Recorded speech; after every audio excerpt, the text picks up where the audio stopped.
Good morning. Hello. How are you doing on this fine Sunday? It is the last day of this week of pimping stuff out. You know me. You know what they say about Kevin. He's always pimping. I don't know. How are you doing? So yes, I have. It is Sunday. I have one more thing that I need to point you out for completion's sake. I've talked about the Kerbal space programming series before. It's really, those of you who are interested are probably already watching that, so I don't really need to speak anything out. But before I talk, I did want to ask a question because it is Sunday.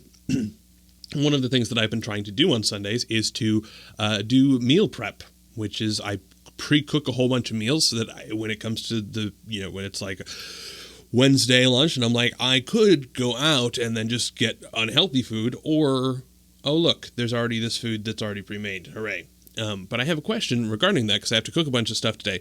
I ordered off of Amazon a bunch of bottles of garlic cloves. You can see them here. They're wonderful. They're already not shelled, but whatever. I'm not really a cooking person, so I don't have a lot of experience with this. This is why I'm asking questions. So it's suspended in a vinegar solution. The thing that I've discovered, though, with these is that it's very hard to get the cloves out without also basically losing the vinegar.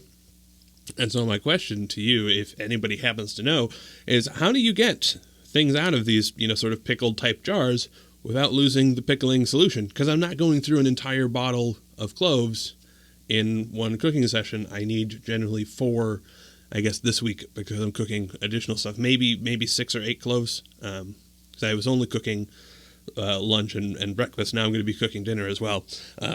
Anyway, if you happen to know how you do that, I mean, maybe the answer, I guess, is to buy additional vinegar and let a bunch of it spill out and then pour more stuff back in. I don't know.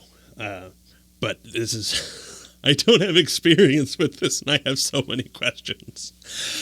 Anyway, so yes, how are you doing? I hope you're well. The thing that I'm pimping out today is the Kerbal Space Programming series of videos. So occasionally people will ask on this channel, like, why don't you talk about programming stuff? That's why we are all here. Of course, that's not true of all of you, but a fair large number of people are still subscribing from my How to Code video. The answer is that I do. I'm doing it in the form of the Kerbal Space Programming series, because it's very hard to kind of talk about programming without a project in mind. I mean, that was kind of one of my big points on the How to Learn to Code videos, that programming in the abstract is boring. Programming, it's the study of how Legos fit together, I guess. Whereas, like, if you're making something with Legos, and that's kind of cool, and you can learn a lot about Lego construction techniques. Although Legos are probably a bad example, because, I mean, really, it's just, you got the bump, you got the thing on the bottom, stick them together. There you go. There's your technique for Legos. But anyway, what I've been trying to do on that series is both talk about, space stuff and that funness and the math and science and physics behind all of that, but also to talk about good programming techniques. We've looked at things like encapsulation. We've looked at things like we've talked a lot about functions and manipulating functions and how functions can help you kind of construct composite information.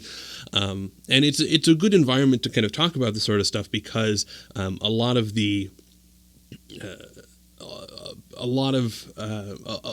structures that you have in kind of contemporary languages aren't there, and so we end up building a lot of stuff from scratch, which I think is really kind of cool and instructional. I've found myself really kind of leaning heavily on some of the old MIT classes, the Structure and Interpretation of Computer Programs, which is an old course that taught Scheme as kind of a first level thing, and it's also available on YouTube as well. If you go ahead and search for that, they've got it.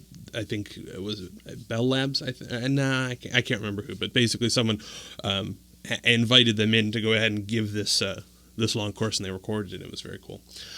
Anyway, that is what I have out on the out on now it's on the gaming channel, because I had it here. It was kind of, some people were interested, there were a lot of people who were not, which is fine, so I went ahead and moved the thing over. I do have a playlist, though, that starts in the beginning. What I have up today is actually the third in kind of a set of talking about testing, in particular writing a test framework and using tests to drive the development of that test framework. So we actually have tests that test our tests, which is crazy, but also really cool. Or at least it's interesting to me, and some people haven't stopped watching, so I'm counting that as a win. We're definitely going to get back to space soon, but oh man, my Windows machine has been a nightmare thus far. I got to figure out what the heck is up. Could be failing components, could be something else, I don't know, but it's very frustrating, and I'm not even going to get into that. But anyway, there'll be a link to the playlist, as well as to the latest video. If you haven't watched the series, it's probably best to start at the beginning of the series, because otherwise we're just going to be in the middle of like, oh yeah, now we're editing all this weird code and without a lot of context, which is always a tricky part if you have long series where because it's hard to invite new people in, and then they go like, oh man, this many episodes? I'm not sure. But then it's also kind of fun because you get people who will just binge through the entire thing in a in a day or two, and you can watch like the comments sort of trickle in episode by episode, which is really, really cool. But that is it. That is the end of this week of trying to promote a whole bunch of different things. I am going to be continuing all of the things that I talked about this upcoming week and many more weeks into the future, though I will not be making videos on this channel to direct you toward them. So if you are interested in the blog, the podcast, the book review, what are the other things? The chatting here, the music stuff, the Undertale game, or Kerbal Space Programming. Those are. How did I get 8? There was only supposed to be 1 a day. Okay, I don't know what's going to happen now. But if you are interested in those things, go ahead and subscribe to those things in the various ways that you can. Because I'm not going to be mentioning them here. Other than that, I will see you all next Thursday. I need to actually write down what my new schedule is. I believe it's Thursday when I actually make a video on here. I hope you have a fantastic rest of your week. I appreciate those of you who kind of sat through and watched every single video this week. You are troopers. And yeah. Alrighty. Now I've got to cook 21 meals, which is going to be super fun. And then get started on all of the stuff for next week. So I will see you then. Have a good one. Cheers.